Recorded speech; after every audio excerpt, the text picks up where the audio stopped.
नगर निकाय चुनाव को लेकर सरगर्मियां तेज हो चुकी हैं। प्रत्याशी लगातार क्षेत्र भ्रमण कर विकास के दावे कर रहे हैं। साथ ही साथ एक दूसरे पर आरोप प्रत्यारोप का दौर भी जारी है। ताजा मामला रेवती नगर पंचायत की है, जहां ये बीजेपी से टिकट मांग रहे सामाजिक तालमेल रखने वाले अभिज्ञान तिवारी ने चुनावी बिगुल फूंक दिया है। इनका कहना है कि रेवती नगर पंचायत में कोई भी विकास नहीं हुआ और आरोप लगाते हुए कहा कि 10 साल से रेवती नगर पंचायत का कमान संभाल रहे चेयरमैन द्वारा लूट खसोट और भ्रष्टाचार मचाया गया है। रेवती में कोई विकास नहीं किया गया।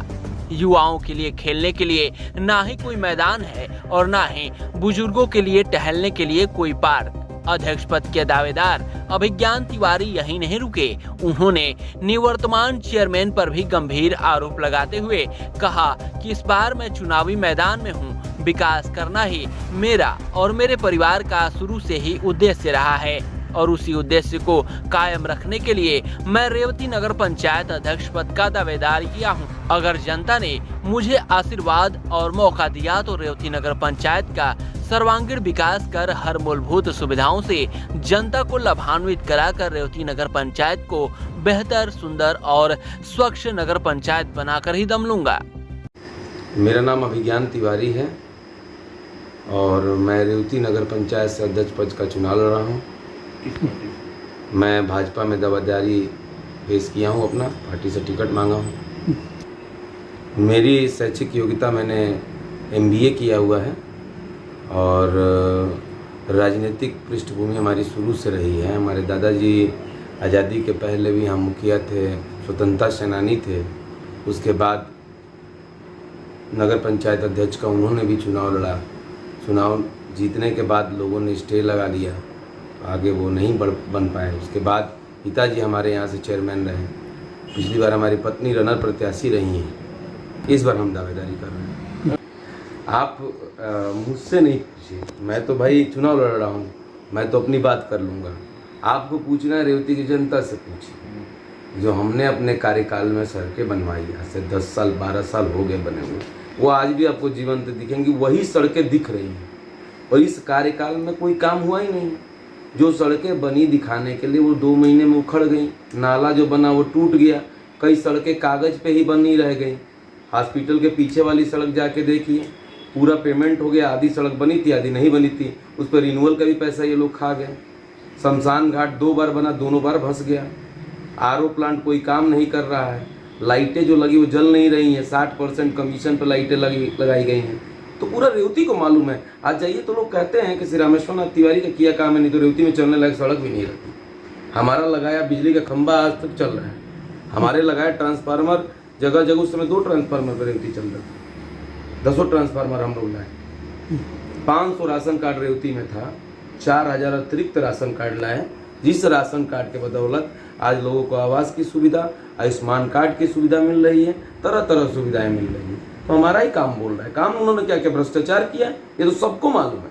आप रेवती से पूछ लीजिए, जनता से पूछ लीजिए। यहाँ के अध्यक्ष हैं और अध्यक्ष प्रतिनिधि ने, उनके देवर हैं। लोगों को मतलब एक चीज़ें सामने आईने की तरह दिखती हैं। हम लोग व्यवसायिक परिवार भी हैं, हम लोग शुरू से व्यवसाय किए हैं।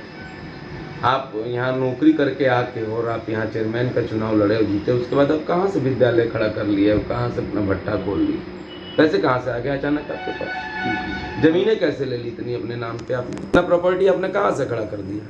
कोई आसमान से तो पैसा गिरता नहीं कि केवल पैसे लूटने के लिए लोग बने। विकास कहीं के सोच में ही विकास नहीं। मार धाड़, झंगा झगड़ा, गुंडा एक गैंगस्टर के लोगों को लेके घूमते हैं अपने साथ। पिछली बार गुंडों के बल पे इन्होंने चुनाव जीता था। इस बार लेकिन ऐसा नहीं होगा। इस बार योगी जी की सरकार है, माननीय मोदी जी केंद्र में बैठे हुए हैं। इस बार वो कोई गुंडा बख्शेगा नहीं, ना कोई गुंडा दिखेगा यहाँ पर। ये तो तय है। देखिए, नई सोच, हमारी सोच शुरू से एक ही है। हमको रेवती का संपूर्ण विकास करना है। यहाँ रेवती में बहुत सारी समस्याएं हैं। जल निकासी की समस्या सबसे बड़ी समस्या है, शुद्ध पेयजल की समस्या, स्वास्थ्य के लिए भी समस्या है। यहाँ पे हर चीज़ की समस्याएं तो बहुत सारी। काम कहीं हुआ ही नहीं। लड़कों के लिए प्लेग्राउंड, खेलने के लिए जगह नहीं है, बुजुर्गों के घूमने के लिए पार्क नहीं है। एक अच्छे एक सुंदर नगर पंचायत में जो चीज़ें होनी चाहिए वो कुछ नहीं है। कुछ नहीं किया गया। रेवती को सिर्फ लूटा गया। मेरा सबसे पहला मुद्दा है कि रेवती से यहाँ व्यापारी वर्ग जो है, आम जो दुकानदार है, वो डरा हुआ है, सहमा हुआ है। यहाँ प्रतिनिधि के गुंडे जाके उनसे जबरदस्ती वसूली करते हैं, पैसा लेते, सामान लेते तो उसका पैसा नहीं देते। खुद अध्यक्ष प्रतिनिधि का कम से कम करोड़ों रुपया बकाया है दुकानदारों के पास, और जाने के बाद धमकाते हैं। और सबसे पहले तो इन गुंडों को रेवती से बाहर करना है। एक अराजक तत्व को हमको यहाँ पे घूमने नहीं देना है। रेवती नगर पंचायत का माहौल शांत करना, यही मेरा पहला प्राथमिकता है। अब जाके पूछिए छोटे छोटे तबकों में, छोटे छोटे मोहल्ले में, यहाँ गुंडे गली गली में घूमते हैं, रोज मार झगड़ा करना उनका सुबह से शाम तक यही काम है। आप थाने से रिपोर्ट ले सकते हैं कि रेवती में किस तरह से गुंडों का इस्तेमाल होता है। सर्वांगीण विकास करूंगा मैं, और जो विकास मेरे पिताजी ने किया है, उस जिस विकास की अलग उन्होंने जगाई थी, जो 10 साल में पिछले रुक गई, उस विकास को मैं आगे ले जाऊंगा और रेवती को उत्तर प्रदेश का सबसे सुंदर नगर पंचायत बना के दिखाऊंगा। यूपी 60 न्यूज के लिए बलिया से विवेक जायसवाल की रिपोर्ट।